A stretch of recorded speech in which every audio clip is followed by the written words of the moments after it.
Now, for our session this afternoon, we will have the algebra of propositions. So previously, we were able to talk about how we um, how proposition are constructed, what are its features, when do we say that a sentence is a proposition, and what operations can we utilize on proposition. So if we can recall, we have conditionals, we have biconditionals, we have the negation, conjunction, and disjunction as part of our basic operations or basic logic operations.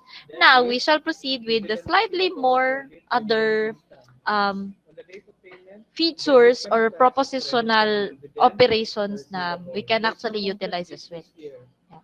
Now, sort of to start that, yan, we have the following laws of algebra yan, that can be applied to propositions. Yan. So, sila ng mga properties actually, pwede ni sila ma-apply or these are actually applied in algebraic na concepts or more likely kanang sa mga variables yan, and unknowns. Pero, since our propositions can also be represented as variables, di ba, naman tayo propositional variables, we can also utilize some laws from algebra into the propositions. Yan. We have here the idempotent laws, yan, which states that the disjunction or conjunction of our proposition, given we have proposition P, kung i-combine or magamit og and or sa iyang sarili, it will have the value of itself gihapon. Yan. Okay? We also have the identity laws, yan, which states that when our proposition is combined or or na to siya sa isa ka proposition niya na ay true, na truth value, it will still produce our prior or our original na proposition. Another naman, kung and hence, yan, the resulting value will be true. Yan. Okay, so if a certain proposition combined to a proposition that has a truth value of true, then the result is true. Meanwhile, kung atong proposition P operated with N, tapos false na siya, ang atong original state, ang false ang atong i-add sa iyahang nga statement, then our resulting proposition will still be our original proposition, pero false na po diyang value. Yan. Another is on the associative laws. We have associative laws, okay? So, kung i-connect na to na siya sa algebra, di ba, naaman tayo associative property of equality. Yan. Isulat ako siya diri sa kilid, guys, ha? And we have the associative property of equality, which indicates, or more likely, which states that, say, for example, katong, if uh, A plus B, yan, plus C, that is equal to A plus B plus C. Yan siya sa algebra. Pero we can also use this sa algebra of propositions, which states that if ang atoang propositions na ki-combine, okay, example, kanisa, at first is ang P and Q ang atoang nasa sulod sa atoang quantity, it's still equivalent kung si Q and R nang na po ang nasa toang quantity. Yan. This is true for both. Dapat pareha po ni siya ha, og operations na nasa sulod. It's associative property. Yan. Or, puro na sila or another is that pareha po sila and. Tanan. Okay? Yan. We also have the complement laws. Let's sabi ka sa side. Yan. Sa complement laws, if our given proposition is combined to the negation of itself, okay, we have definite na values naman. If P or not P, then the resulting value will be true. Tapos, if P and not P, so the result is false. Yan. Another is that the negation of true is false and the negation of false is true. Yan. We already know that naman din. We also have the commutative laws, which states that our propositions can be written interchangeably. So example, kanisa tong first na part here, P or Q is still congruent or equivalent to Q or P. And P and Q is equivalent to Q and P. Yan. We also have what we call the involution law. Yan. Involution law state that if we negate the negation of our proposition, that will be equal to the proposition in itself. Marago na siya kuan, the negative of negative 1 is 1. So, kung atuan ning i-represent si P as a certain number, and then the negation is the changing of its sign, okay? So, kumbaga, negative tapos negative 1, that is actually equal to, or that is just actually equal to 1 or positive 1, kumbaga. Okay? That's just basically what the involution law states. Yan. We also have what we call the distributive property. Actually, these are two separate, these are two separate compounds. Yan. So we have here on this side, if P, P, P or Q, P or din na siya ha, P or quantity Q and R. Yan. So kaning P or something diri this is outside the tawag na to. This is outside our group na compound proposition. Pwede na siya i-distribute. Okay? So it can actually be expressed differently as well. So we can distribute the P or na operation yan to each of the statements inside the parenthesis. Yan. And what will happen is, ang katong operation nga nasa sulod sa parenthesis, mo na po to siya magawas. Yan. So, we can write this P or Q. This is one quantity. And then, P or R, this is another quantity. And then, katong, instead na Q and R, ang end, ato siya gigawas. Okay.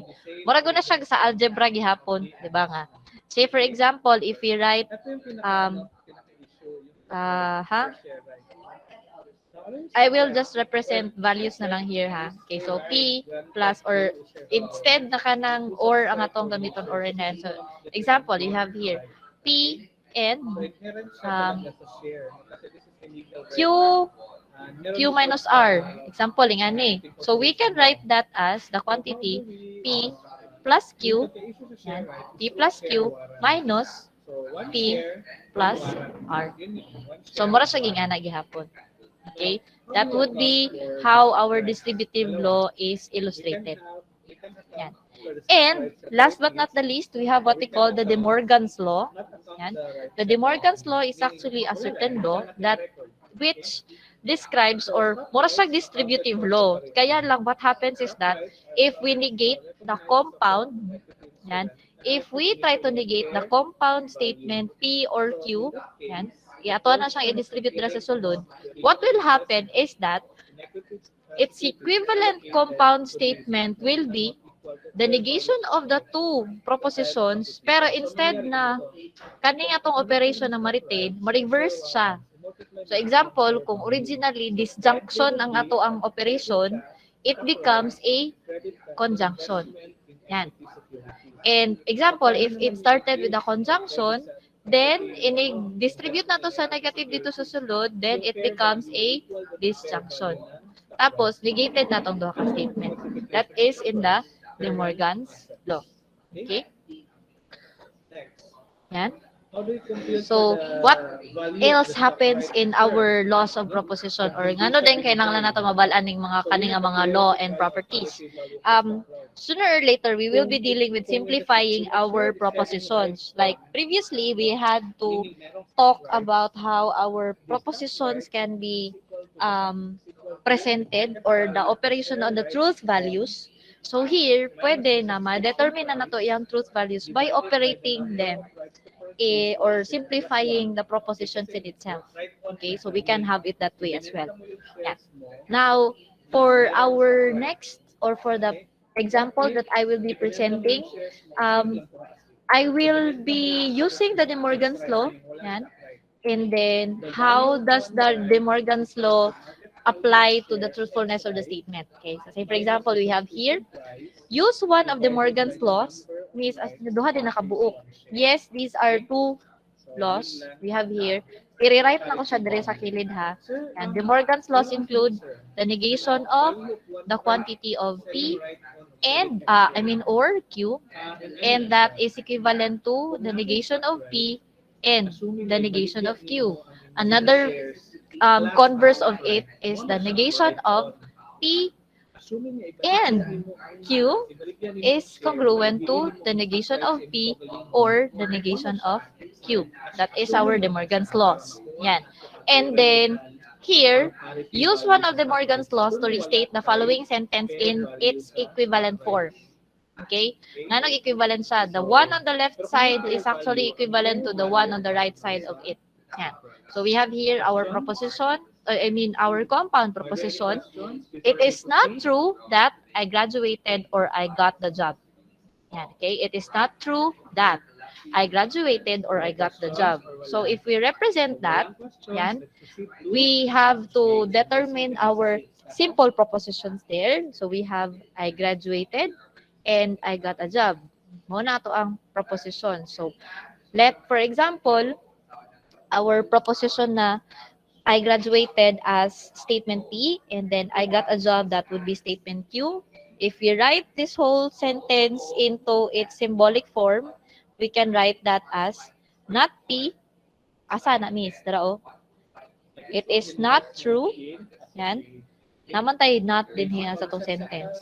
That I graduated or I got a job. Yan. So we can write it this way. The negation of P or Q. Yan. Then, ang ato ang ginapangayo dira is we have to restate that into its equivalent form.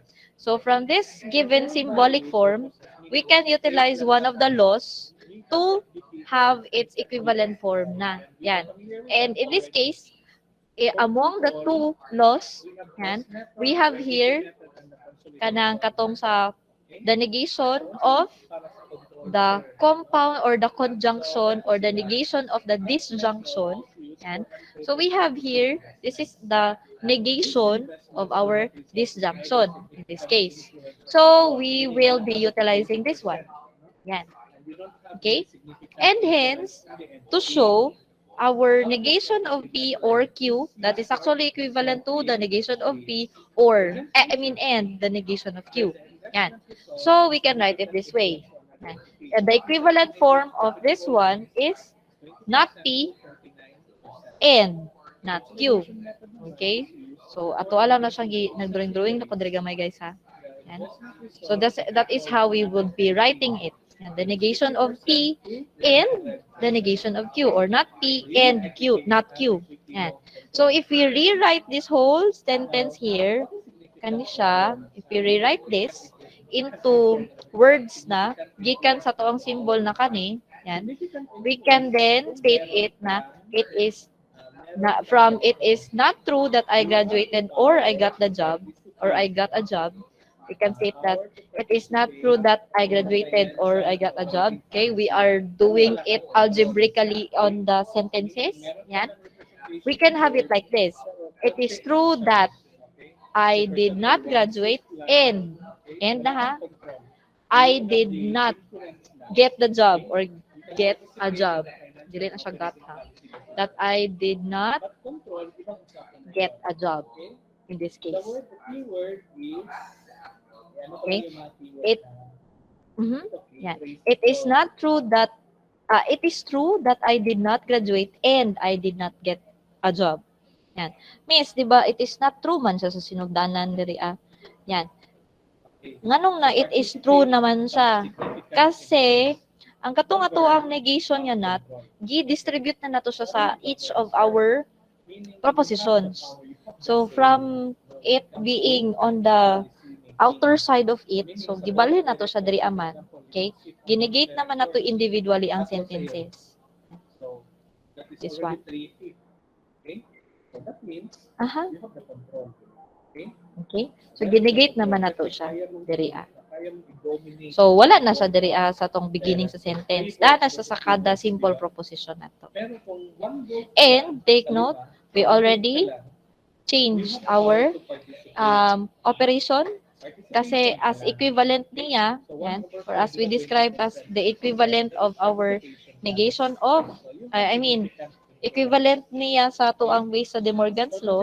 So from or, it became and. Yan siya. Okay? That's how we can operate the De Morgan's law as used in the propositional sentences or statements. Yan. Now, so as to proceed, okay, we also have the uh, propositional functions. Wait, yan. Propositional function. So, katong mga laws, magamit na to sila diri sa mga function. Okay? What do we mean by that? Kasi propositions can exist and that they can also be operated. And since algebra may include functions, yan. So, as propositions that can be operated, we can express them as functions as well. Okay? Say for example, yan, let A be a given set. Yan. So this is a certain set A. Yan. And a propositional function or an open sentence or condition defined on A is an expression P of X which has the property that P of A is true or false for each A that is an element of that given set. When we say set, a set is a group of anything. It's a collection of objects, ideas, or something. In this case, we will refer to sets here yan, as a group of propositions. Okay? Now, here, kung nada tayo sa ka-specific proposition nga part adto nga set or adto nga group na ma-identify na to siya nga proposition as true or false, okay? That set A is called the domain yan, of P of X. And P of X, that is our function. Yan. And that the set P sub P of all elements of A for which P of A is true is called a truth set. Truth set of our given expression P of X. And in symbols, we can write it as follows. So, kanina siya ha, it means truth set. Okay. The truth set of a certain propositional function, given that we have our statement X, yan, or A, or any proposition that belongs to that set of propositions A, wherein if our P of X is true, kung true yung truth value, and so therefore, we can state it this way, or we can also write it in this manner, in symbolic form. And we have here, P of P is equal to X, such that P of X. Yan. Let's have an example of this one. Okay. Find the truth set of our set of proposition or of our yan, kanisya, truth set TP of each propositional function P of X defined in the set Z plus. Kung saan din ang Z plus? Z plus is the set of positive integers. Integers or positive integers are whole numbers that has a positive sign. So we start with 1, 2, 3, and so on and so forth. Okay? So kung pangitaon na to ang truth set, nada tayo given proposition. So in this case, our proposition may be in symbolic form, or it can be an algebraic expression, or it can be a mathematical sentence. Okay? So what do we do? Yan. Okay, i-determine daw nato ang truth set, yan, in which, okay, truth set in the sense na unsa nga values ang atuang i-substitute para ang katong proposition kay maging true iyang value. Okay? Truth set siya kasi yan, for whatever values na atuang isulod dito sa atong given proposition or i-substitute nato dito sa iyaha, our resulting value will be true. Or kumbaga, ang resulting na truth value will be true. Okay? So, example kani. Yan. We have a certain set defined as set of positive integers. Okay? Say, if we have our proposition P of X, wherein ang ato ang value of X can be a certain number, yan, or a certain integer kasi defined siya diri nga set. Yan, defined siya sa set of positive integers. Yan. Kung naa daw tay kuhaon nga any positive integer, isulod na to na siya diri sa to ang given a proposition, the resulting value will truth or will make the statement true. Okay, so let's start. Let P of x be x plus 2 greater than 7. Okay? So if we state na let P of x be greater than, yan. Let our proposition P of x be x plus 2 greater than 7. So mao do ni siya nga tuang statement. Kani siya. Okay? Or mo na nga tuang propositional statement. And ang atoang buhaton para mag-arrive ta sa atong truth set ana niya is that we need to determine what values of x will make this whole statement true. Yan. Or what values of x? Unsa atong kuhaan as values of x is? Kanang ato ang given nga set z plus, meaning the set of positive integers. Okay? Miss, unsay ato ang buhaton. So we start with 1. Okay?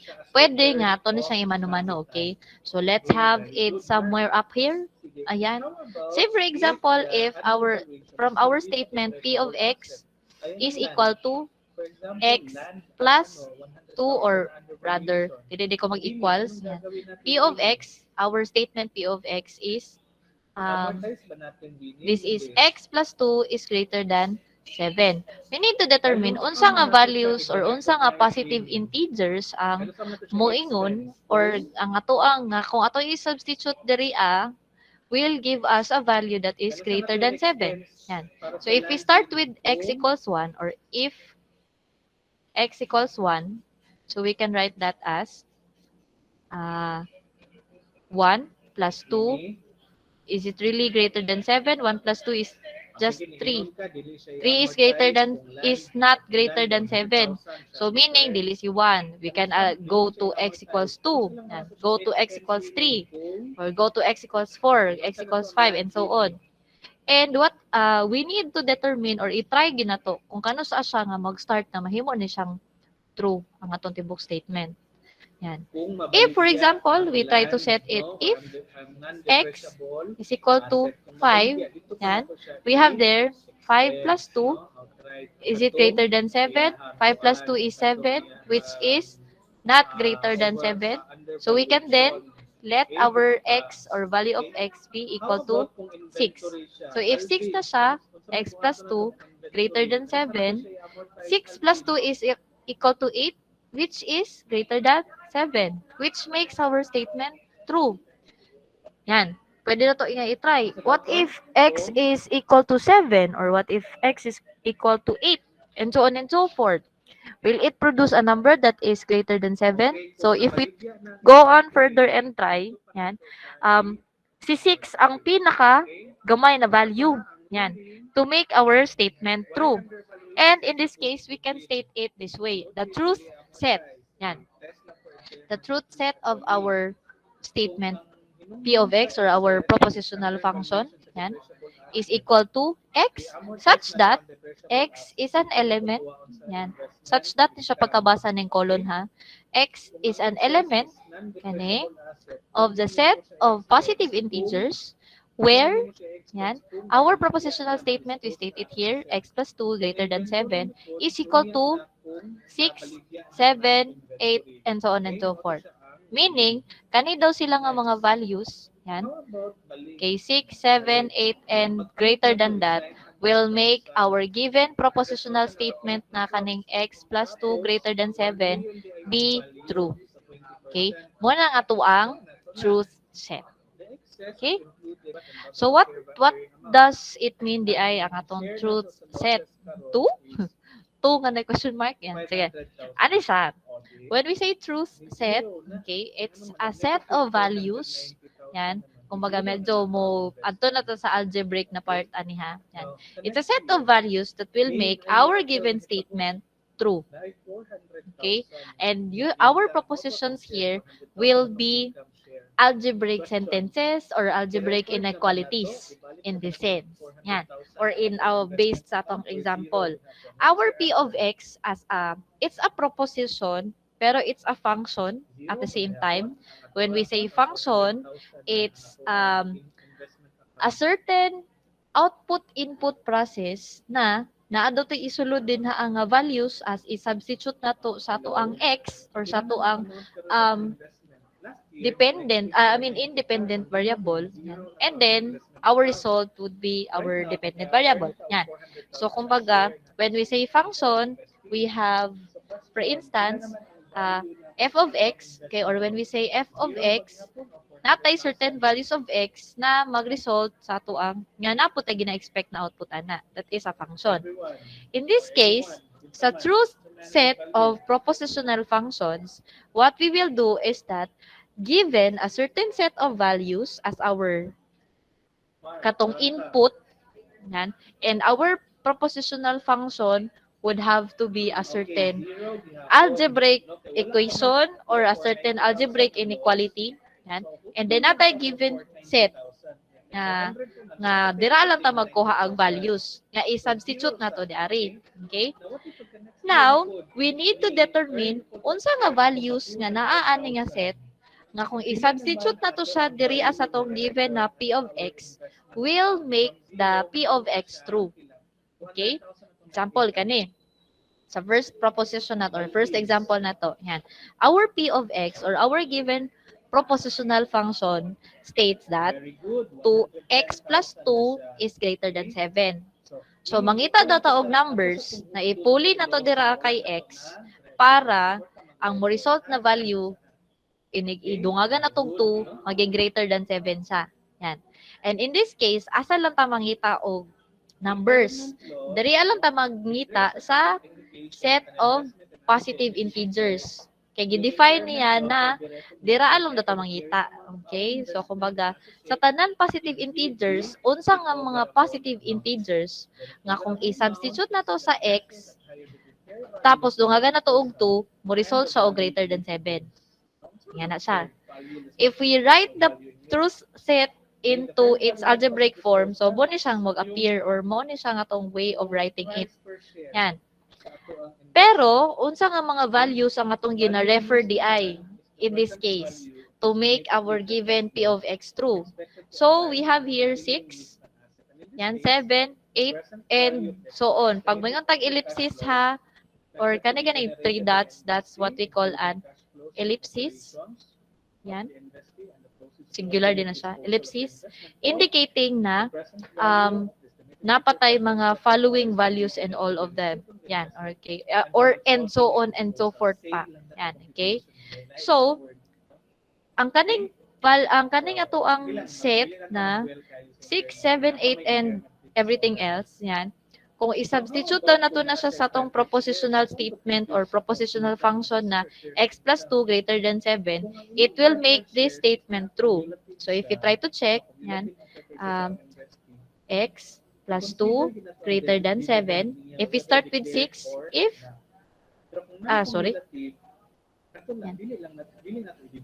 okay, if x equals 6, so ang mahitabuan na niya din ha is that 6 plus 2 is greater than 7, which becomes 8 greater than 7. Stating na mahimo ng true ang statement.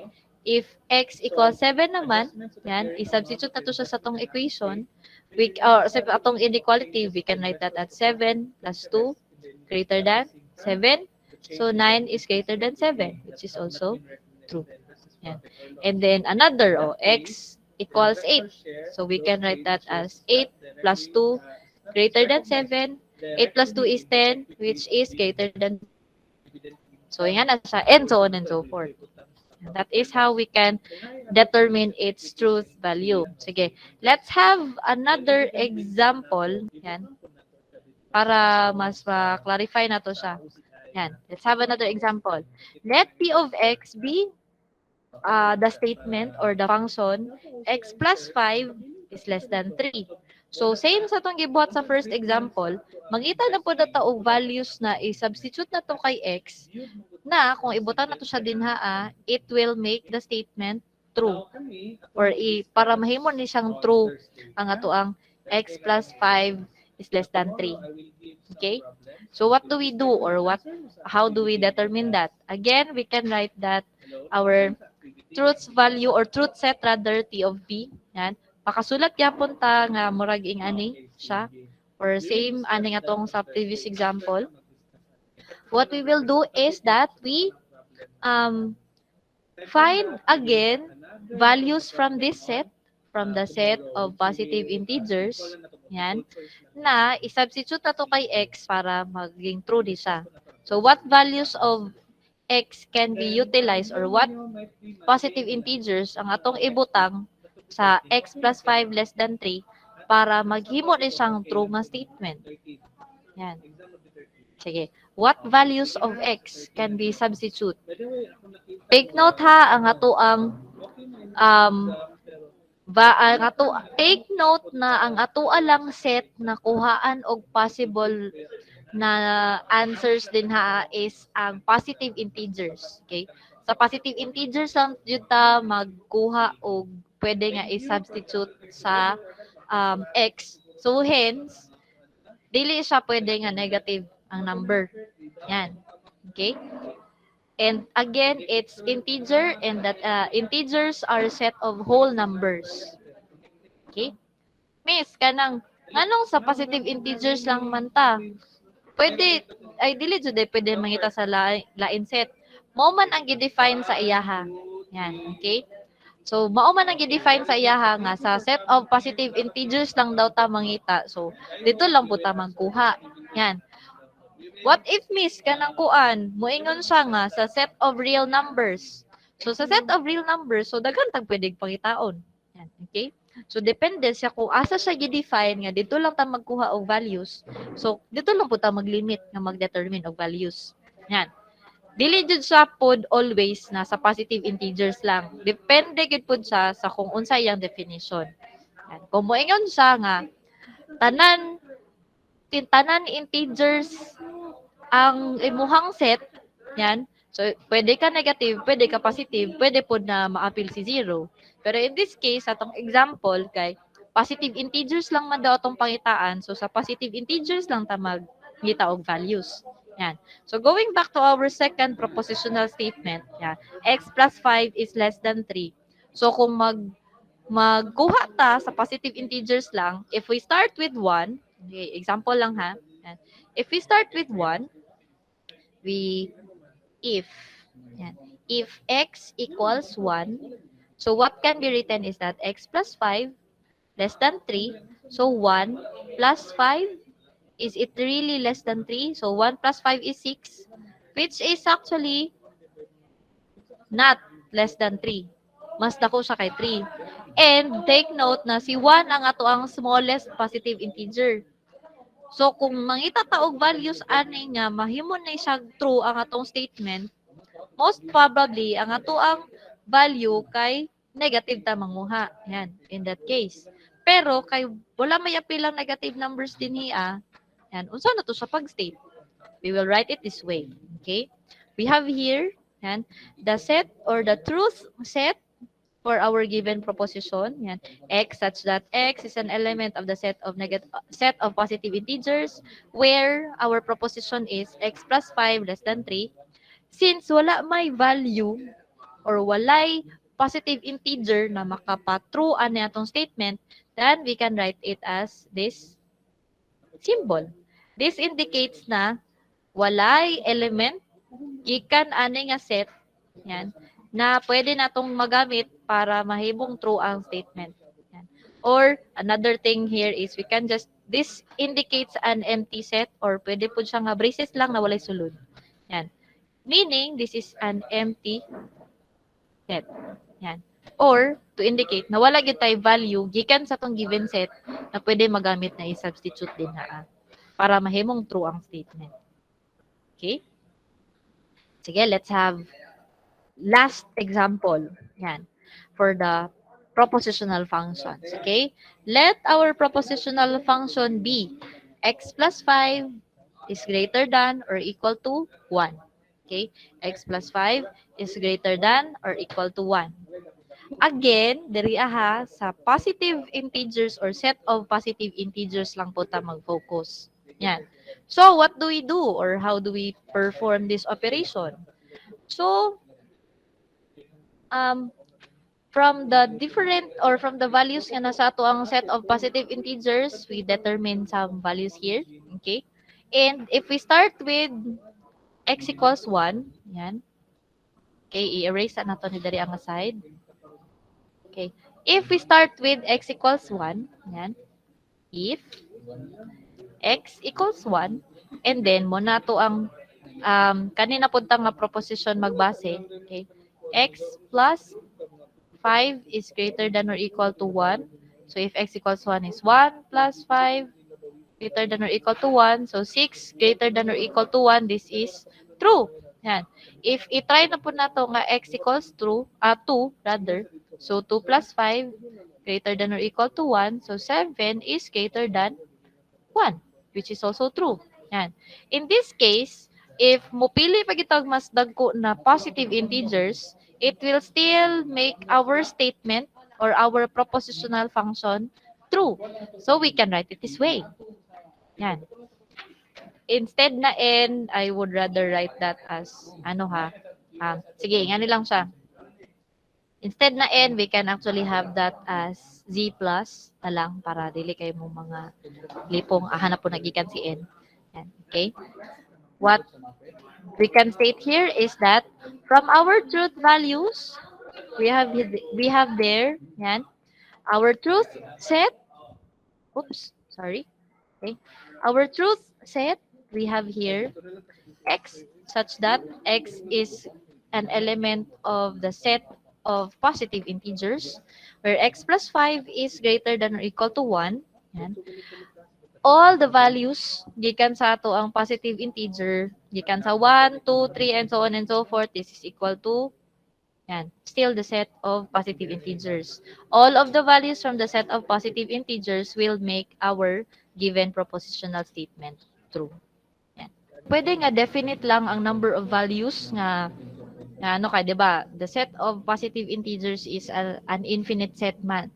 Pwede ba nga ang maging resulting na truth set kay definite lang siya or finite set. Yan. Pwede siya actually. Say for example, na lang kay among the given set na dito daw ka magkuha og values of x, kung example, tulo lang anak nila ang makapatrue sa statement, so pwede nga kato lang tulo imong ibutang. Okay ra gyapon na siya. Yan. Okay? Basta, ang ibo lang ma-include dira ang values is those values that will make the statement true. Okay, sa truth set, what is important is that you define which values, depende sa mga given na set, ang makapatrue sa tuang statement. Yan siya. Okay? Questions and other clarifications? Miss, pero kung tanan miss kay z plus, example, kung sa set of z of positive integers lang, so sa set of positive integers lang pud ka mangita. Yan. Pero kung mo-define siya nga the set of all integers, pwede nga namabot ka sa negative and all that. Okay?